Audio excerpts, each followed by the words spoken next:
राधे राधे दोस्तों। आज 18वें अध्याय की बारी है। इसके बाद गीता का समापन कर देंगे। तो उससे पहले कल मैंने 17वां अध्याय पढ़ा था जिसका नाम था श्रद्धात्रय विभाग योग।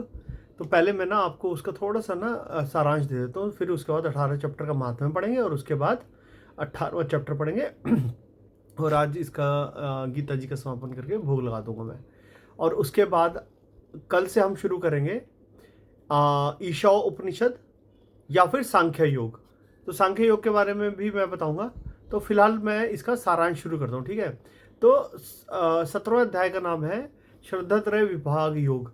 तो कृष्ण यहाँ जो है ना बहुत सीधी बात कहते हैं।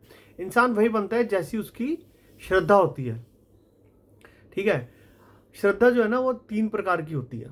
जैसे गुण 3 प्रकार के होते हैं, वैसी श्रद्धा 3 प्रकार की होती है। सात्विक, राजसिक, तामसिक। जो सात्विक श्रद्धा है, जहाँ शुद्धता है, समझ है, शास्त्र का आधार है, काम बिना दिखावे के, बिना फल की लालसा के, यहीं से शांति शुरू होती है। जो राजसिक श्रद्धा होती है वो यहाँ लक्ष्य होता है एक, ठीक है। यानी लक्ष्य होता है इसका फल कि मुझे क्या मिलेगा कुछ भी करके। तो जैसे नाम है, मान सम्मान, पूजा भी है, दान भी है, पर भीतर ये सवाल रहता है कि ये सब करने से मुझे क्या मिलेगा। तीसरे तरह के होते हैं तामसिक श्रद्धा, अज्ञान, अंधविश्वास, विकृति, बिना समझे कर्म करना, जो खुद का भी नुकसान कर दे और दूसरों को भी, ठीक है ना। इसमें श्री कृष्ण जी कहते हैं कि खाना भी जो है ना श्रद्धा से ही तय होता है। बिल्कुल सही सुना आपने। खाना, सात्विक भोजन जो शरीर को बल दे, मन को शांत करे। राजसिक भोजन क्या होता है, जो उत्तेजना बढ़ाए, बेचैनी लाए। और जो तामसिक भोजन होता है ना उसको खाने से आपको होता है आलस्य, भ्रम पैदा होता है आपके अंदर। यानी जो थाली में है ना वही दिमाग में जाएगा। इसी को बोलते हैं जैसा खावे अन्न वैसा होवे मन, ठीक है।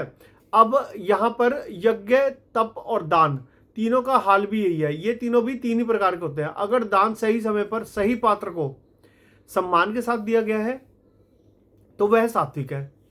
अगर दान नाम के लिए है, जैसे कि हरिद्वार में लोग अपनी सीढ़ियों में पत्थर लगा के अपने पिता का और अपने दादा परदादों का नाम लिख देते हैं, अगर उसके लिए किया गया है, ठीक है, तो वह राजसिक है। और अगर दान गलत जगह अपमान के साथ है किया गया है तो वो जो होता है ना वो तामसिक होता है। फिर कृष्ण जी 3 ही शब्द भी देते हैं, जैसे ओम तत् सत। ध्यान से सुनिए इसको। ओम परम सत्य की याद है, तद कर्तापन का त्याग है, और सत सत्य और शुद्ध आचरण। इसके बिना किया गया कर्म दिखता तो है पर टिकता नहीं है। आज के जीवन का सीधा मतलब क्या है, काम शुरू करने से पहले पूछिए यह सात्विक है या फिर दिखावा है। खाना, पूजा, सेवा, तीनों में शुद्धता लानी पड़ेगी आपको। फल की चिंता कम और कर्तव्य पर ज्यादा ध्यान लाना पड़ेगा। तो इसका जो अंत में निष्कर्ष यही निकलता है कि जो सोच बदलेगी ना, मतलब आपको सबसे पहले तो श्रद्धा बदलनी पड़ेगी अपनी। अगर तामसिक है तो उसको धीरे धीरे चेंज करके राजसी में लाइए, राजसी से उसको सात्विक में ले आइए। तो श्रद्धा बदलेगी तो सोच बदलेगी, और सोच बदलेगी तो जीवन अपने आप बदल जाएगा।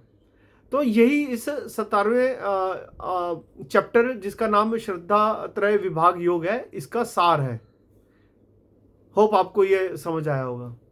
राधे राधे।